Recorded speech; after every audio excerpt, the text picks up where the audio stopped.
Okay, so before we get started with this video, little disclaimer at the beginning. I'm not a doctor.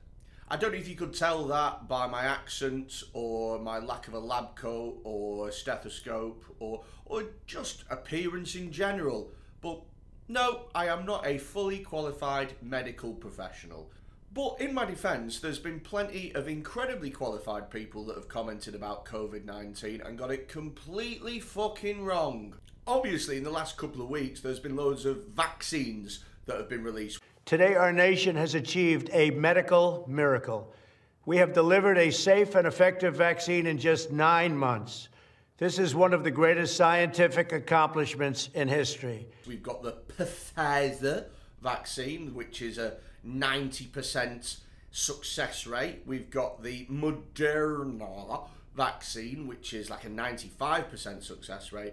And then we've got the Oxford AstraZeneca vaccine, which is a 60% success rate, but it's British, so fuck, that's the one I'm rooting for. And the big question around these vaccines is, are they gonna be optional or are they gonna be mandatory? And to answer that question, really, you need to think about what we mean by the term mandatory.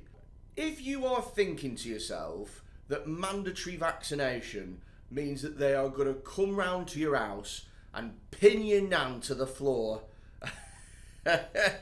get like 4 massive orderlies in big tight white t-shirts and that, pinning your grandma down and getting her in a headlock and sticking some fucking needle in her arm, that's not going to happen. Mate, we don't live in One Flew Over the Cuckoo's Nest. It's not something you need to worry about. But if you mean mandatory in terms of them restricting certain parts of your life if you don't have a vaccine, then yeah, I think that's totally fucking possible. They're already talking about possibly restricting air travel for people who haven't had a vaccination yet. And to me, that is one step towards making it mandatory. I mean, if they turned around and said, listen, this vaccine is totally optional, but you can't go abroad, you can't work in certain jobs, you can't see certain people, you're going to be under the same lockdown rules, you can't go to a pub, you can't go to a then that's just making it mandatory. You've given people the option, but to not have it means there's so many restrictions that realistically you can't choose to not have it. My worry is already people are reporting problems with this vaccine. There's been a couple of people already who reported allergic reactions. Oh, the vaccine is totally safe. We've done every single possible test to make sure that it's safe. And then 2 people have allergic reactions and they go, oh, well, I mean, not every, there's always going to be someone who blah, blah, blah, blah. How did you not test for allergic reactions? That's the first thing that you look for. There are some really weird concerns though. Like, I've had a few friends who have been sharing things like, oh, well, if you have that vaccine, then Bill Gates is going to put a microchip in your arm. Really? Oh yeah, there's people reporting side effects already. You know, the first old lady that had it, she's apparently constantly seen a paperclip in her field of vision that keeps asking her if she needs help writing a CV. At the end of the day, the fact of the matter is that in order for this vaccine to be effective for the whole population, then you need about 60 to 70% of people to take it so that everyone develops herd immunity as a result. And that's actually quite a high percentage. So it makes sense that the government or whoever's in charge would offer incentives for you to take the vaccine.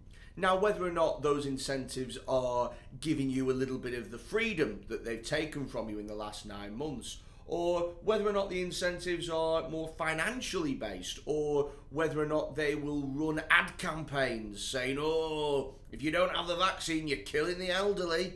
I don't know how it's going to look, but of course they are going to want as many people as possible to take that vaccine. And they're not going to pin you down and physically put it in your arm, but they are going to find a way to just make life difficult enough so that you kind of have to take it. But it was your choice. It was your choice whether or not you wanted it. You know, we're the first country in the world to roll out vaccinations for the general population for COVID.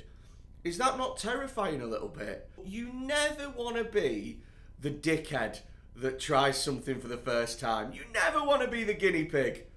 You never want to be that dickhead on holiday that's like, yeah, I'll jump off the cliff, I don't care how shallow the water is. Then you got to go to some hospital in Faliraki with 2 broken legs while your 18-year-old mates laugh at you for being such a dickhead. That's what the UK is at the moment. We're the dickheads. If you have any strong thoughts or feelings on the COVID-19 vaccine one way or the other, let us know in the comments. Let's have a little chat about it. Are they going to make it mandatory? Are they going to keep it optional? Let me know in the comments. Subscribe to the YouTube channel and fuck off.